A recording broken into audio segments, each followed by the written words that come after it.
Every month, your gains vanish because you are training against your own biology. By the fourth week, your estrogen bottoms out, leaving you prone to injury and stalled progress. You have been following the same intensity protocol for 28 days straight, but your body needs a radical shift during the luteal phase to actually recover. The final method is the missing link that finally synchronizes your lifts to your hormonal reality. Athletes finally discover after years of struggling, but you can start using it today. Grab a glass of water, get comfortable, and let us get to it. Think of your cycle as a roughly 28-day rhythm rather than just the 1 week you dread. It is an internal map of chemical peaks and valleys. If you try to run the same intensity through every single day, you are essentially ignoring your body's own internal API. When you learn to synchronize your gym sessions with these hormonal ebbs and flows, you stop hitting those random walls where you feel like you just cannot lift the weight you moved perfectly last week. Let us start with the first phase, the follicular phase. This begins on the very first day of your period and lasts about 2 weeks. During the early days of this phase, your hormones are at their lowest point, but then something shifts. Your estrogen begins a steady climb. This is your secret weapon for strength. Estrogen is naturally anabolic, which means it helps you build muscle and recover from high-intensity training. A landmark 2016 study, published in the Journal of Strength and Conditioning Research, found that women experienced higher power output during this follicular window. So here is your easy win. When your period ends and you enter that week leading up to ovulation, push the weight. Go heavier. Increase your volume. This is when you set your personal records. It feels effortless because your body is literally primed to build tissue. If you have been avoiding heavy squats or deadlifts because you think you should keep it light, stop. This is your high performance zone. Own it. Now, here is where things get interesting. After ovulation, you move into the luteal phase. Your body shifts from that high energy estrogen dominance into a phase driven by progesterone. Most people experience a dip in motivation and strength here. You might feel a bit more tired, or your body temperature might tick up, making high intensity cardio feel like a chore.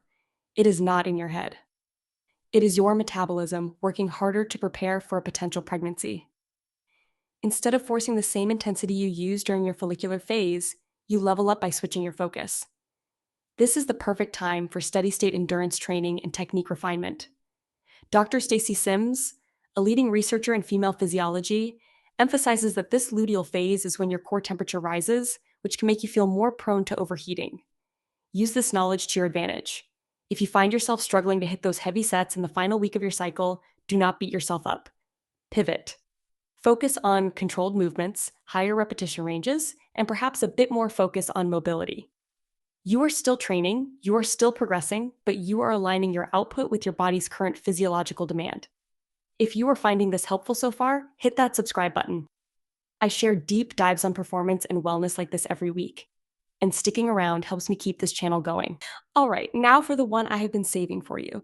This is the master key that changes everything. It is called cycle syncing for recovery, and almost nobody does it right. We talked about heavy lifting in the follicular phase and endurance in the luteal phase, but the real magic is in the final 48 hours before your period starts. Most people try to push through until the last possible second. Do not do that. In those final 2 days of the luteal phase, progesterone crashes and your body enters an inflammatory state. This is the moment to prioritize total deloading. If you take a total rest day or shift into gentle restorative yoga during that exact 48-hour window, you can actually prevent the excessive fatigue that usually plagues the first 2 days of your cycle. I had a client who was constantly crashing on day 1 of her cycle, missing work, and losing her gym momentum.